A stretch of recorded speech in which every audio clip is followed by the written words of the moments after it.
you can't follow everybody's life. You need to create your own, but take little bits of everybody's life story as lessons that you can bring into your own. Your dreams are possible here if you're willing to put into work. There's no dream that's too big for you to achieve when you're living here. You'll have the support if you're working hard. Yeah. If you're putting in that time and you're putting in that effort, the support will follow and you can achieve it. People see the golden roads and the Ferraris and all those things, but it comes with the hustle. As a sales guru yourself, do you see any similarities between you and Jordan? Man, if you have to ask my friends, they're going to say there's too many. Yeah. I think energy is one of them. I don't know if you've picked up on this. Like the ADD and the energy. My friends are like, yeah, come to the UAE. Welcome back to yet another episode of The Truth Talk. We are in the Middle East today. We're in Dubai and we are sponsored by Microsoft Academy, of course. Today we are joined by an extremely exciting guest based off the interactions that we've had so far. Wesley, man, welcome to The Truth Talk. Dude, what a intro. I'm super excited to be here. And also, honestly, I'm super excited that it's your first time in Dubai and I can be your guest here. Yeah. Like that just made me, when you told me that, I was like, hands down, I gotta be there. I will clear my day and I will be here. I'm excited to see you, man. Awesome. Thank you so much, man. So before we dive into the Dubai, tell us about your upbringing and how you got to where you are today. Cool. I mean, it's something that I've only recently really started speaking about a little bit more. So of course, South African, that's how you guys know me, Cape Townian. Yeah. But I grew up in a little town. So Swellendam is where I grew up. I mean, it's a small little countryside town. But what I have started sharing more often is that I come from a difficult childhood, man. Like I come from that alcoholic parent, like my grandmother is my mother to me, all those kind of things. And I think that from there, it's been a journey of building myself up. Had my first business at 13, man. What do you mean? What were you doing? I had, it's before Metaverse was a whole big thing. Virtual worlds have been around since the early 2000s, like 2003-ish. So as a 13-year-old child, I was logging to these virtual worlds, lying about his age because you had to be 18. And with that, you needed a credit card. So I started these online stores within the virtual world, buying and selling things. Ended up with a hell of a lot of virtual currency, again, before Bitcoin. And essentially that evolved into a virtual currency exchange working through PayPal. And I was making like $1,500 a month. Wow. Like that, bro. At 13. And when was that? I am 30 now. So, 2007, 2008, somewhere around there. Okay. Yeah. All right. That's pretty cool. Yeah. So, I mean, that was exciting. From there, made some money, didn't want to stay in that forever. So left that good money, went into service industry. Believe it's a life lesson everybody needs to learn. So I went into waitering, man. As whether you're a waiter, whether you're a bartender, it's life skills that you get and like people interactions. Again, didn't do that very long. I was like, I want to do more. Yeah. So at that point, a friend of mine's father approached me and we built a local version of Groupon within the town, which became pretty big within the town and broke even pretty soon. After about a year and a half, I exited. He paid me out. I left the company, tried drop shipping, all those kind of things. Didn't work out. And that's when Ben and Quibus and them were starting SnapScan. And I was like, I need to be part of that, bro. And I remember moving to Cape Town on like a 7,500 rand a month salary, sleeping on my brother's couch. I needed a car. So I rented a car for like 2,500 rand a month. I had like 5K.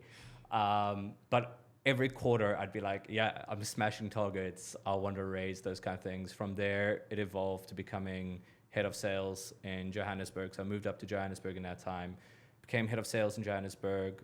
Of course, SnapScan got acquired, had to start being like running between all the Standard Bank teams. Life became too corporate for me. So left 2 years of the equity buyout. I was like, nope, I don't want to live a corporate life. Do you regret that today? No. Okay. I think today, and I believe in this fully, when you're young, experience matters. So you have to weigh up those options like, okay, cool, what's worth more to you, like your life experience or just being in that comfy position? joined Order In as a launch specialist. So me and my team would like go to new areas and essentially launch Order In these areas. Bloemfontein, I think we moved there for like 6 months, man. We lived in Bloemfontein for 6 months. Love Bloemfontein. Left Order In, joined the Delta. Louis, love Louis and Alex, cool people. Had a great time at the Delta, and then Bernard approached me being like, yeah, you're in too much of a comfy job position, you should come and build a startup again. So that's when we built Hello HR. It was a good ride until hiccups came in the end of it. And that's when I joined Specno. And big fan of Daniel, big fan of Specno. Only reason I left Specno, Daniel and Jock, like have to give Jock a shout out there as well. As much as people speak about Daniel, Jock's also the driving force there, and I have a lot of love for him. Only reason I left Specno is coming to the UAE. Came to UAE, Astrolabs for 6 months on an education basis, like learned what is a free zone, what is a mainland, all those kind of things. But home to me was always Abu Dhabi. So that's when I got introduced to Remote Pass. Been with them for about 1 year and 6 months now. And you're the first guy that I'm saying to this on a podcast is doing a transition into joining a founding team finally in the UAE. Founding a company called Cosmox, which is an AI workforce and replacing SDRs. We're going to chat about that. Yeah. We're going to chat about that for sure. So in your upbringing, in your childhood, do you have any early role models that inspired you, that you look up to today? So I think early childhood role models, there's 3 or 4 people that stand out to me, right? We'll get to the international guys, but to start off with like local South Africans, I'd say it's the guys like Rian Stassen, who built Capitec Bank. I think building something like Capitec Bank, that took a hell of a lot of work. A lot of sacrifices. So I looked up to him. He shared some advice with me on the sacrifices it takes to build a success, right? Like building a bank like that, man, you're going to have to sacrifice a lot in your personal life, whether that's a marriage, whether that's time with kids, anything like that. And are you willing to do those sacrifices? Because sometimes success takes those sacrifices and you need to be aware of that. And then at the same time, I would say locally, it's like my friend's father who approached me when I was young, taking a chance on me to build something locally, bringing me into of like what it takes to build a company and sales and stuff. Yes, it didn't go very far, all those kind of things, but I do respect him for bringing my mind into that space of what it would take to build something, not just virtually, but that's physical in person. Yeah. Internationally, I would say, and a lot of people judge these guys, they can leave their comments. Tony Robbins, alcoholic parents, abusive parents, built his way up. Yes, he's this extreme motivator and all those kind of things, but that guy built up the life to where he is today. And I think if you don't just listen to what he's saying, but you listen to the journey he was on, you get to learn a lot. And you get to respect what he's done to get to where he is. The seconds are like Grant Cardone, yes, Mr. Flash, all the money and property and all that. But if you read his story, he was a drug addict. And at like 28, 27, he almost died. And he realized like, I need to change my life around. Yeah. And he stopped drinking, stopped doing drugs, and started building his life at that age, which shows you that you don't need to be young. You can start like I'm 30. If you're 27 and struggling, it's never too late to make a decision to change your life. So for me, what inspires me is really those guys that make a decision to change their lives. Yeah. And you say you drop a lot of wisdom there, because a lot of people look at Grant Cardone and Tony Robbins and they're like, oh, motivational, inspirational BS and all that. Yeah. But A, they don't know the full story of how these people got to where they are, and B, they don't take action. They don't put that stuff into practice. Because if you listen to a Grant Cardone audiobook and you actually take action on 10xing everything, you will see results in your life. Yeah, that's the thing. And I think that's personal and professional, right? Your personal life or your professional life both have decisions. And I feel that a lot of people they like to speak and being like, oh, my life's hard, or oh, I'm going to do X, Y, Z. Your actions are going to speak louder, man. It's not always going to be easy. There's going to be a lot of hurt. There's going to be a lot of tired nights. You look at most success stories. It's not easy. Yeah. but it's your determination and your decision of, I'm going to do this and I'm going to push through. You can't say you're going to run a marathon and then pitch up there and try and run it. You got to practice, you got to be determined, and you got to be committed to it. And that's when you run a marathon. And I think that's what inspires me through those guys. And if we want to laugh, I mean, look at Jordan Belfort from Wolf of Wall Street, right? Yeah. It's funny because, okay, of course, he got arrested, all those guys. It's funny. His life story is funny. But to see what he's done even afterwards again now, got out of jail, built this amazing business again for himself, sharing his life story, sharing sales advice. You can't follow everybody's life. You need to create your own, but take little bits of everybody's life story as lessons that you can bring into your own. As a sales guru yourself, do you see any similarities between you and Jordan? Man, if you have to ask my friends, they're going to say there's too many. Yeah. I think energy is one of them. I don't know if you've picked up on this, the ADD and the energy. My friends are like, yeah.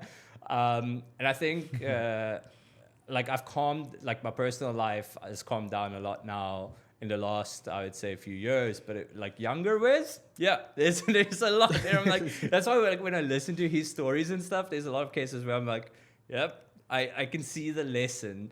And people like hearing these stories and thinking it's all fun. But when you're going through it, there's actually lessons you learn at that point.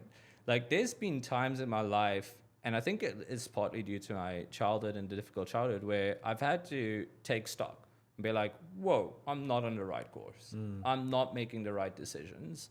And how do I realign that to get to where I actually want to be and what that vision was? Yeah. And I think early success is also something that's difficult there. If you come from nothing and you start getting a little bit of early success, you very easily fall in the rabbit hole of partying and this and that and all those kind of things without realizing that there's potential for so much more. So I always tell people, if I had to give myself advice, 21-year-old Wes, be like, dude, don't do the parties. You can live a much better life without that. Yes, you can have your fun, all those kind of things, but that's not life. And it's actually when I was in Bloemfontein with Order N, my team got me to go to a church with them, and there was a pastor that spoke to me, or he did a sermon, and it really hit home to me at that point. Yeah. And it's a message that just stays with me always, as being if you've got an empty hole inside of you, careful what you fill it up with. Because it's either just putting a plaster on that hole, or it's digging it deeper. So be careful what you're filling that hole up with. That's deep. And that sticks with me. It's one of those life lessons that sticks with me. Yeah. And I'm sure you are engaged. Married.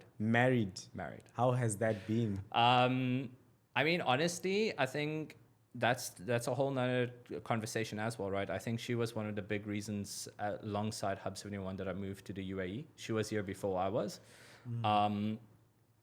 And being that guy that is always chasing and hustling and building, it's good to have a wife that centers you. Yes, she supports you, right? And she's there, but it's that of hey, maybe you need to take a break. Maybe you do need to come outside, come do this, come do that. Don't work the whole time.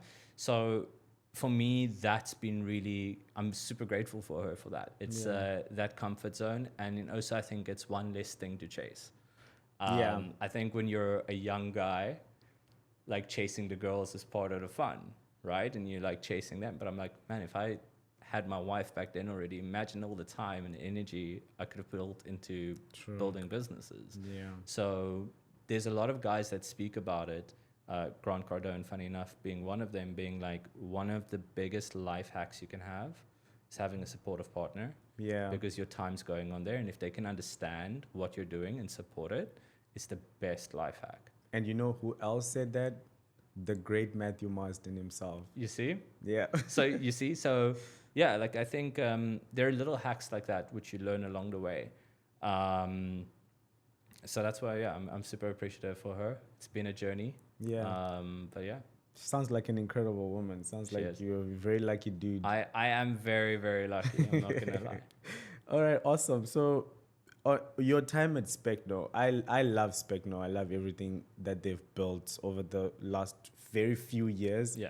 they've gone from nothing, Stellenbosch University startup, to now being the best agency in SA. I love everything that they've done. I would say in Africa, man. Right? I wouldn't just say in SA. I'd say in Africa. I think Jock and Daniel really nailed it there. Yeah. But I think it's not just like having that great leadership in place, but also they've been really skilled at getting the right team.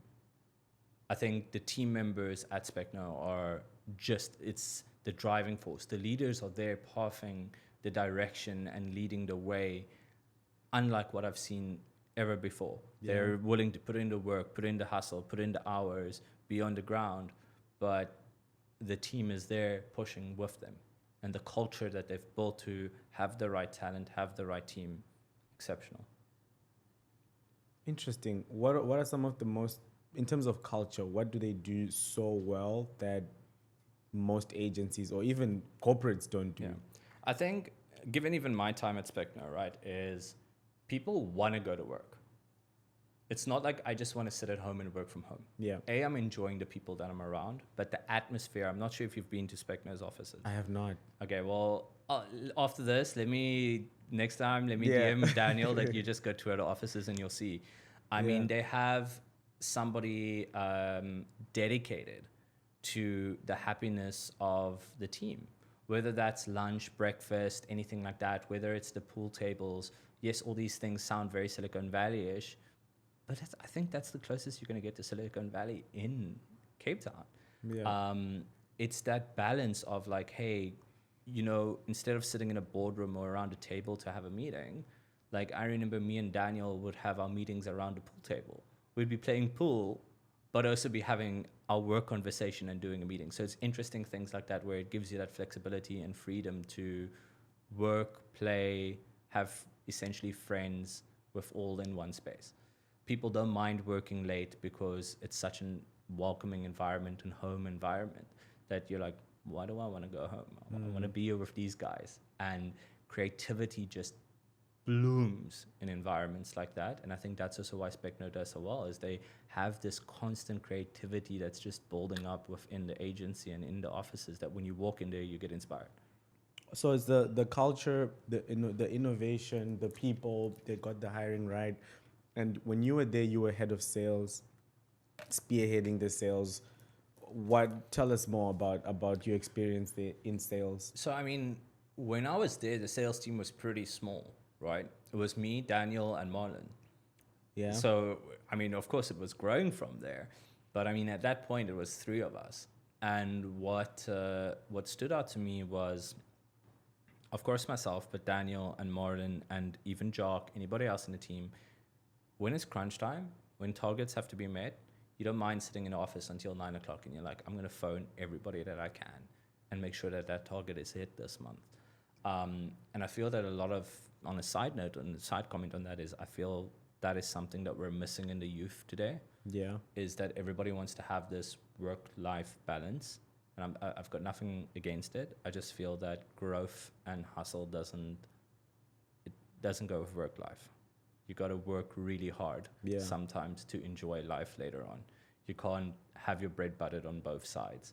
So I think at that point, like what stood out to me was that everybody is willing to hustle and work hard to bring the agency to where it needs to be. Yeah.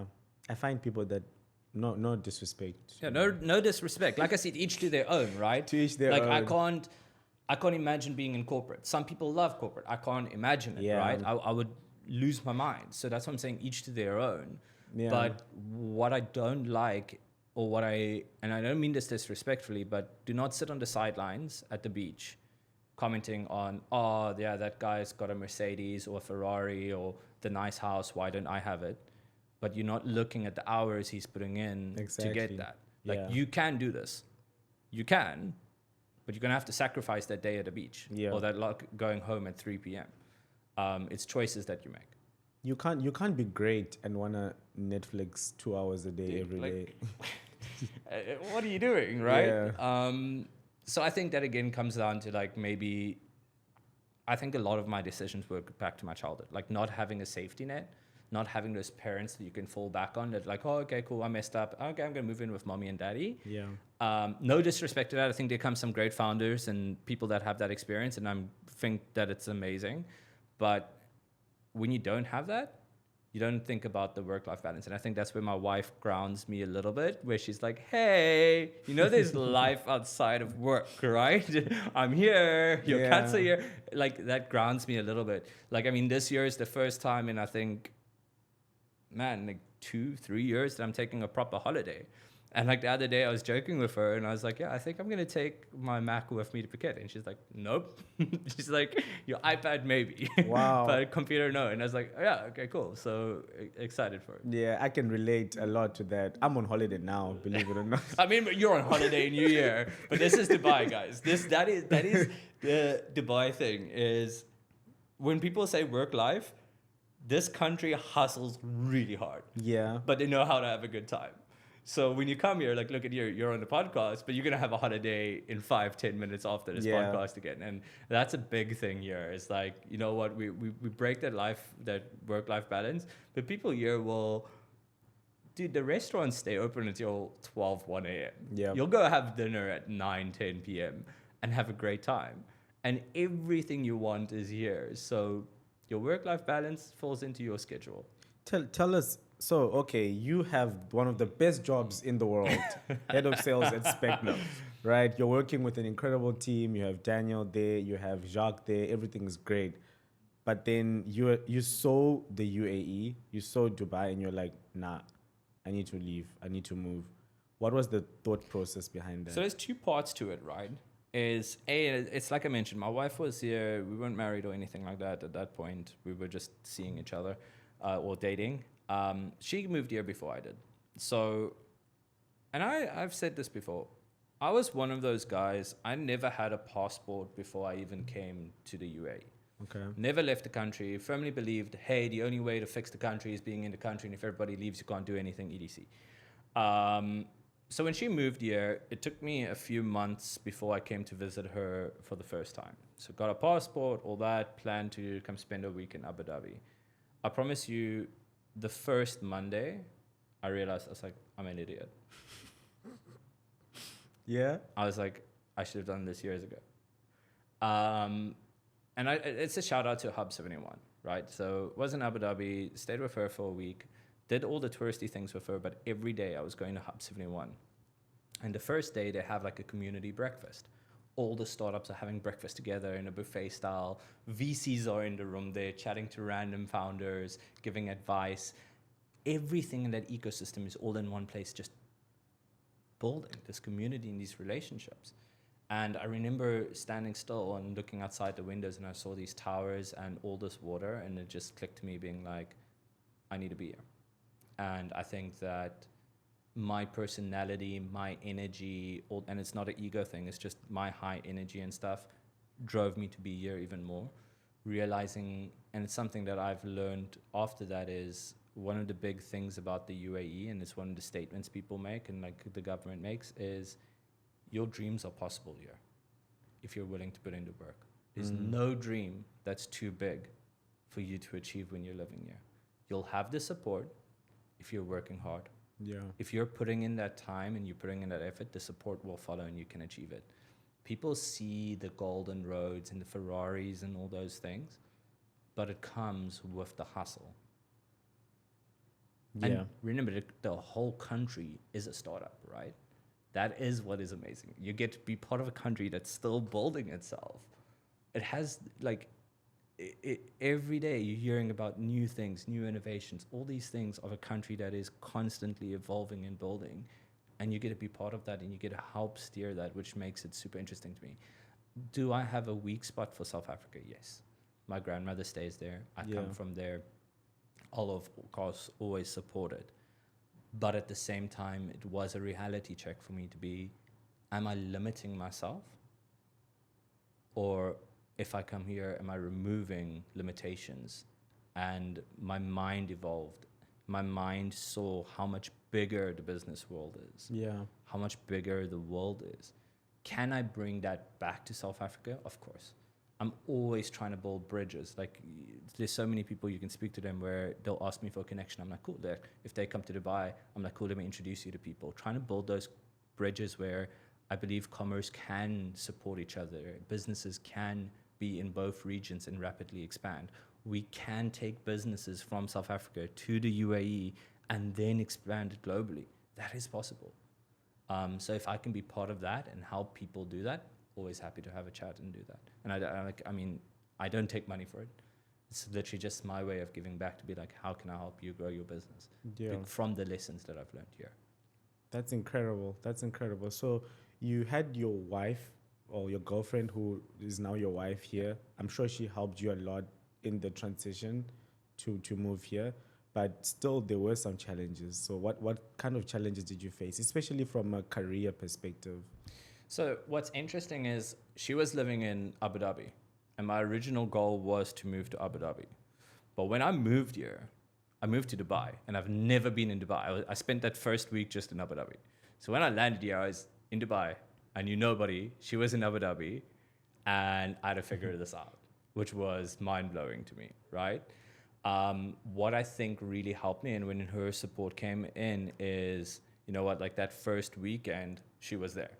She came through from Abu Dhabi, spent time with me. So I wasn't just a complete alone in this new country, in this new world. I get to, on weekends, or I remember some evenings that literally, it's before I had my car, I'd take a taxi to Abu Dhabi just to spend a few hours with her and then take a taxi back. So I had this person, and I started evolving within her friendship groups, for example, while I was building my community around me in the UAE. Right? Because I don't think those communities just existed. I had to build them, and I had to build these relationships that I now have. And I'm grateful for them. Like, I shout out to Michael, Dylan, Jordan, all these guys who are super close friends of mine now, lifelong. But it didn't happen overnight. And I had her as my support person initially, which really helped me. The challenges I think that I faced, and this is where I'm grateful for like my time at Astrolabs, is regulations are very different here than South Africa, man. What a free zone is, what a mainland is, all those kind of things are very different. I had no idea. I had to adjust of like, why is a business in the mainland and there's 9 different free zones? Like, what's the differences here? Why are you registering your business in one and not the other, and all these kind of things? That took a learning curve. I think coming from Cape Town, a big learning curve to me was getting back into almost that Joburg hustle mindset, but accelerated. Yeah. Like, the people here, everybody's here for a reason. They know why they're here. They know they're building a great life, and they're hustling and working hard. You get to see all these things online of the beaches and all that, and you get to enjoy them when you're living here. But everybody here is building a better life and living a better life.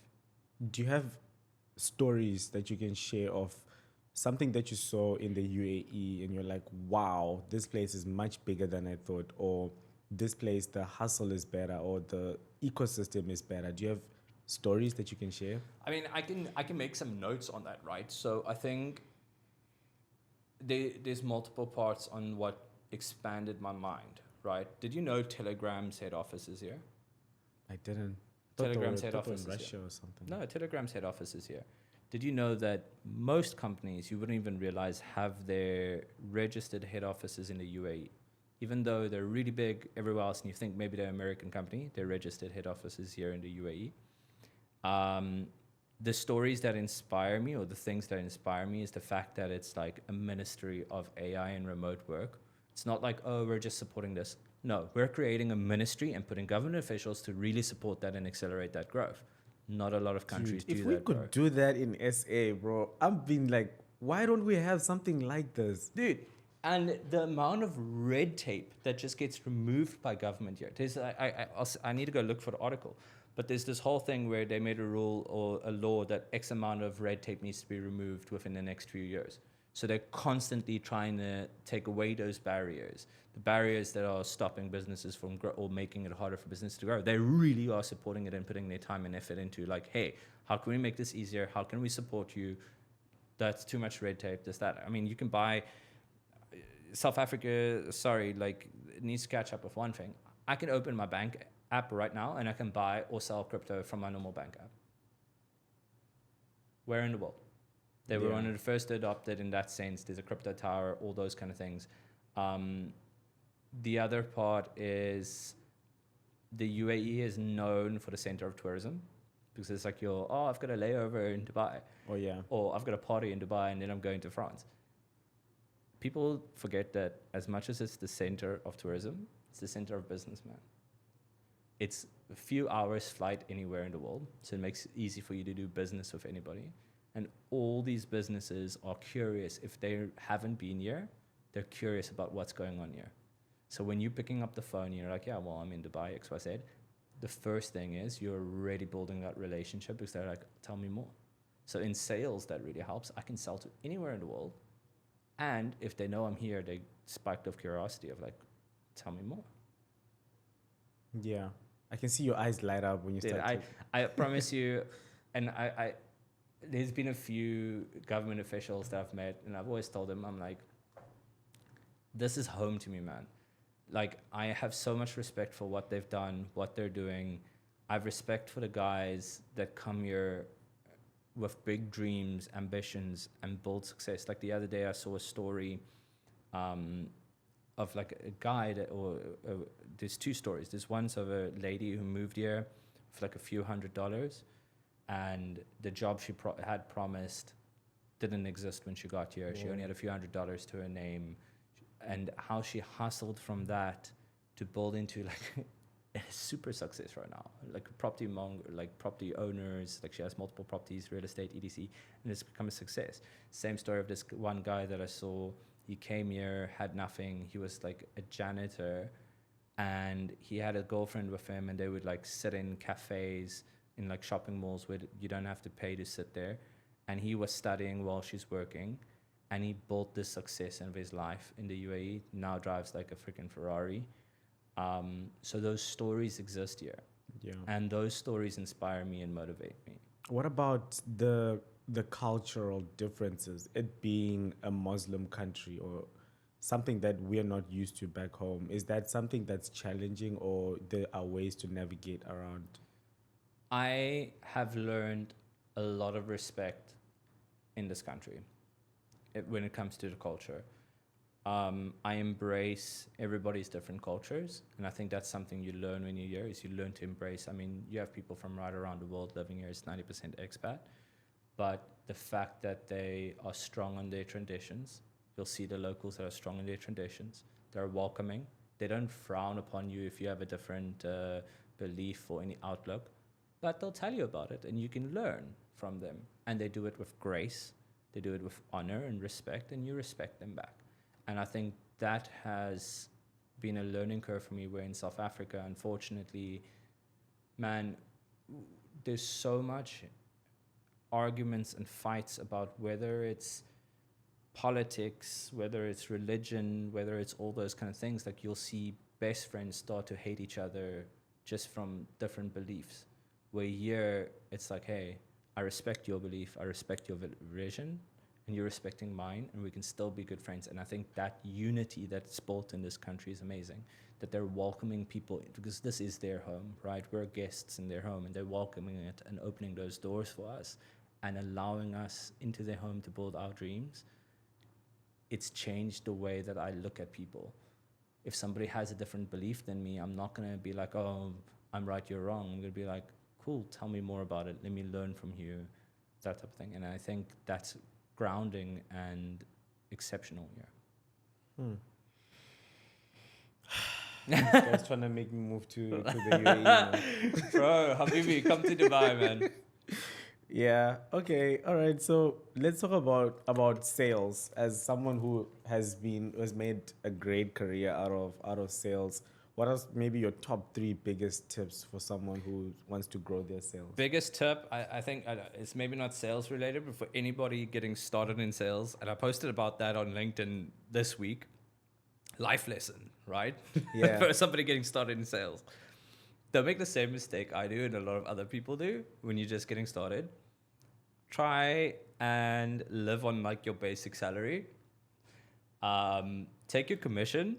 Yes, buy yourself 1 or 2 nice things and spoil yourself in a reward, but like invest 80% of your commission.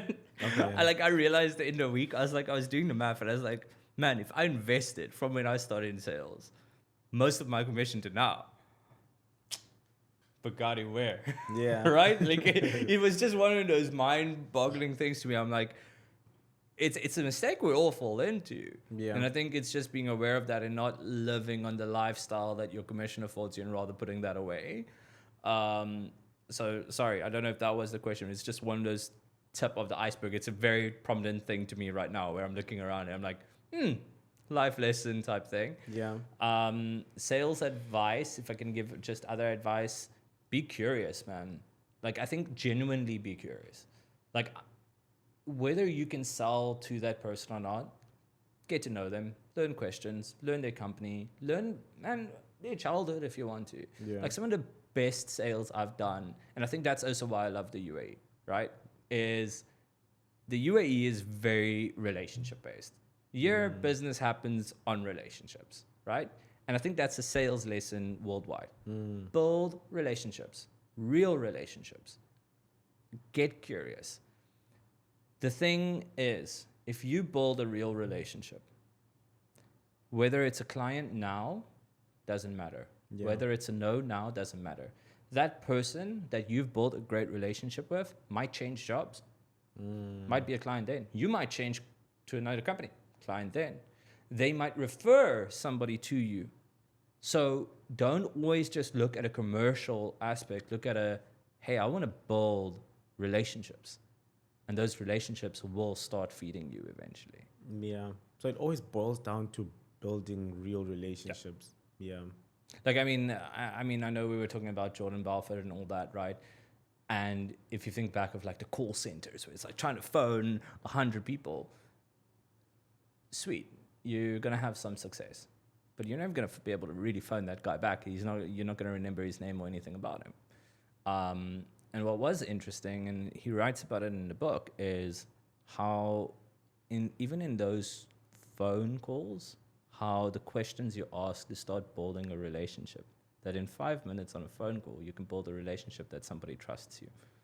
Now, if you invest even more into that 5 minutes and make it maybe a few hours, right? Maybe an hour again in a month's time, that relationship's deeper and will give you 10x the reward. And when you're doing your sales, is there any difference between building relationships here in the UAE versus building relationships in South Africa, or is it the same thing?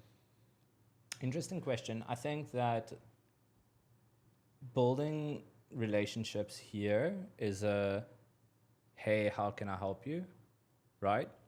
Not just from like my side, but from if I had to meet you here for the first time, you're going to be like, hey, how can I help you? What are you driving? What's your ambitions? Everybody's here hustling in the same mentality and open to new conversations, open to new insights, new experiences. You got a new product, they'd be curious to hear about it, all those kind of things. Yeah. Where they don't feel as if like, oh, don't sell me. You're just trying to sell me. They're not offensive. They're very like opening and welcoming and want to learn more.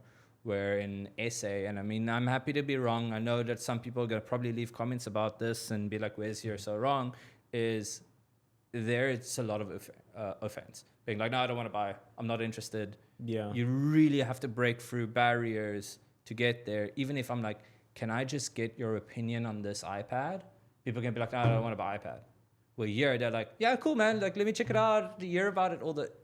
It's a different mindset. So your sales is very different as well. People, no offense, I love South exactly. Africa. That's what I'm saying. Like, right. I don't mean it in a bad way. I just feel people are very closed off. Is it because people don't have money? There's just not enough money. Like if you don't have enough, you're trying to guard the little that you have. I think it's that and just like openness to innovation and hustling, man. Like I think there are some, and I don't think it's all of South Africa. Like there are real guys out there that like look at Thomas Pays, right? Promise you, if you had to go to him early days and say, "What do you think of this iPad?" he'd be open to look at it, and look what happened to Ozo. Right. Yeah. So the other guys that are going to be like, yeah, okay, let's look at this. And that's what I'm saying. It just majority of people are a little bit closed off. Yeah. They're worried like, oh man, this is going to be a scam, or I don't have money for this. I don't want to invest here. All those kind of things where here people are open to, hey, I have this investment opportunity. Even if I don't want to invest, I'm going to listen to it. Yeah. And I've learned those communities where like the super wealthy guys, part of the general conversation here is they'll meet up, have lunch, then they'll be like, oh, I'm putting 100K into XYZ. They'll pull some friends in, put it in there, 5x their money. They're not closed off to the opportunities around them. And I think that comes with living here. You realize that you're here for a reason. Yeah. You've made a decision to move here. You want to achieve something big, so you're always open for new opportunities. And I think that it's not a limiting belief, and that most South Africans, once they start broadening their horizons and their visions, they're going to allow more in. You don't have to say yes to every opportunity, but at least hear the person out. Yeah. You might miss the next, I don't know, you might miss the next Ozo by not listening to what the person had to say. True. It sucks sometimes, right? Yeah. But again, it becomes this thing of effectiveness. Like an essay, and I don't mean it badly, right? But in an essay, people would be like, they'd let that slide, timelines go, or those kind of things. But sticking to schedules, it's like, I gotta hustle, bro. Yeah. You're living in the future. For those that are in South Africa, you're living in the future. What does the future of sales look like? I think the future of sales, and I think just workforce in general, is to start embracing AI, right? So I'm doing a move into AI now, as I mentioned to you, into essentially the AI workforce at the moment. I think the SDR position of sales is going to fall away. We're not going to see SDRs anymore. We're going to see salespeople who are AEs, the guys that can hunt deals and close deals. But the general person that's cold calling, AI can do it. AI can do a phone call. You won't realize it's AI. It will book in a meeting. It will put in your calendar. It even, like we recently had where it's closed a client $2,000 deal on the call. And they didn't even realize they were talking to an AI agent. So that's the future of sales. And you need to safeguard yourself to that by being like, hey, how do I use these tools that it doesn't replace me, that it doesn't replace my role? So start building those relationships. Like I said, relationships are going to be super valuable in the next year or two. Your in-person, real-life relationships, because the normal calls and stuff, AI can do. And start learning my advice to, for example, SDRs and cold callers and people working in cold calling centers. Yeah. Start learning how to close deals. Start visioning of, if there was no SDR, you would be an account executive, and how do I become an account executive? Because there'll be a hybrid mixed role for sales. And lastly, one word of advice to those listening out there, South African folks. Come to the UAE. Cool. Awesome. Thank you so much, everyone. Always remember, the truth shall set you free, and come to the UAE. Awesome. Thanks, Upbringing. Thank you.